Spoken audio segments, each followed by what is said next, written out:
really that way. Bend down. Cool feedback. And I did this. Oh, yeah, a little bit more. So I'm actually about to okay, bend down. Open your mouth. What are you doing?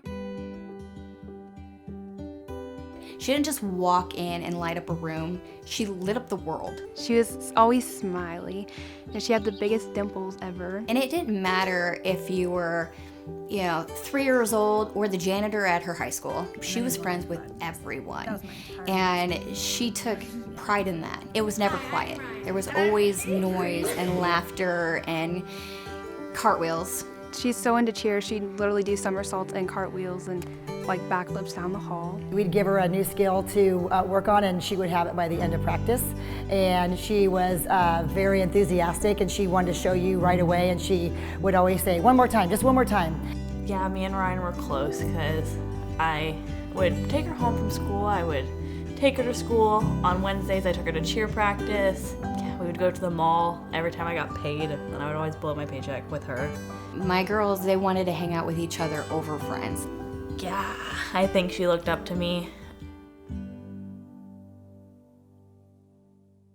Riley was the driver, and Abby, her friend, was in the passenger, and then Ryan was sitting in the back seat. They get in the car and they start heading home. And Riley's friend grabbed her phone and started playing songs. I got about a half a mile, and there had been an accident down the road which had backed up traffic. As we were coming up over the hill, I saw a white car stopped, and so I immediately slammed on my brakes. But when the next car was coming, the girl was on speakerphone with her mom and was looking down at her phone. So when she came up over the hill, she wasn't paying attention to see that the traffic was stopped. And when she finally looked up and slammed on the brakes, it was too late, and she hit Ryan directly at 34 miles per hour.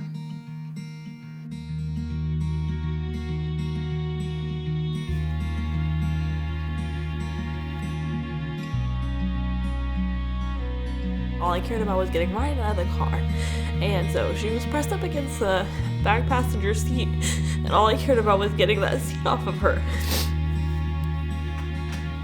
Riley had called me, and she was hysterical. And I was just kind of screaming in the middle of the road, saying that my sister was in the car, and I felt like no one was listening to me. The scene was chaotic. When I ran up, I saw Ryan on the ground. One of the deputy sheriffs calls me, and he tells me that they're life-flighting Ryan. When I got into the emergency room, they let me go see Riley. When I saw Riley, she was on a stretcher, and the deputy sheriff and the chaplain came. And I'm like, why the chaplain?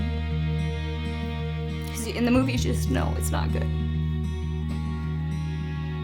And I asked, I was like, is my sister okay? And is she breathing? And he said yes, but it turns out she died on impact.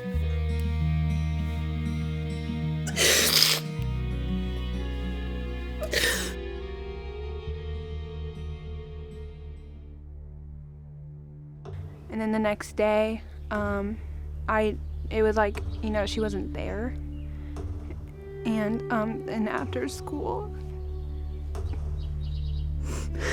I got the email that my best friend has died. When Ryan was around, it was never quiet. It was all the time, non-stop. And now it's just quiet. And I don't like it.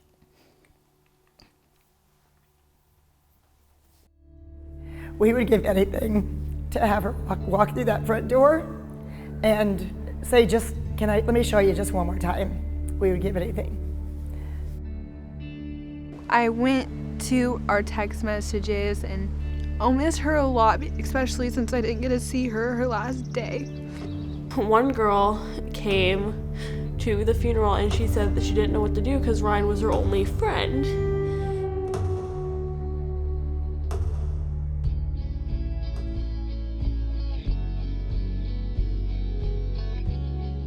Ryan's death was 100% preventable.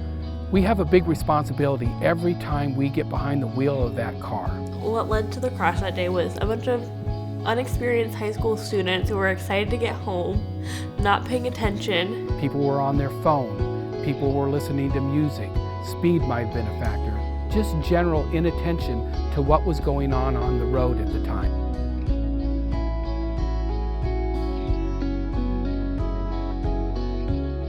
Teens have this invincibility complex or mindset, which I had at one point, where I thought nothing bad could ever happen to me. But it does, and it did. Parents need to teach their kids that as passengers, they need to make sure that that car ride is safe. And if it's not, that they need to speak up. When their head is down on the phone, they're not paying attention, and that extra set of eyes could make all the difference. Just pay attention, speak up, and look ahead.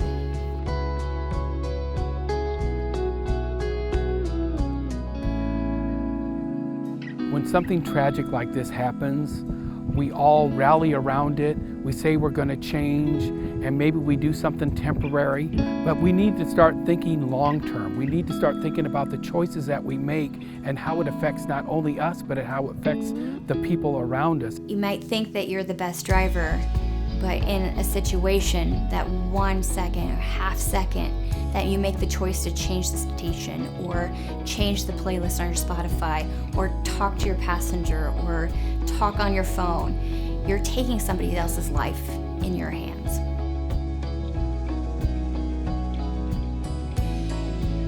Are you going? No! Are you going? Yes. Oh, this is Ryan from Norwest Middle School, and you're Avery here. And I'm from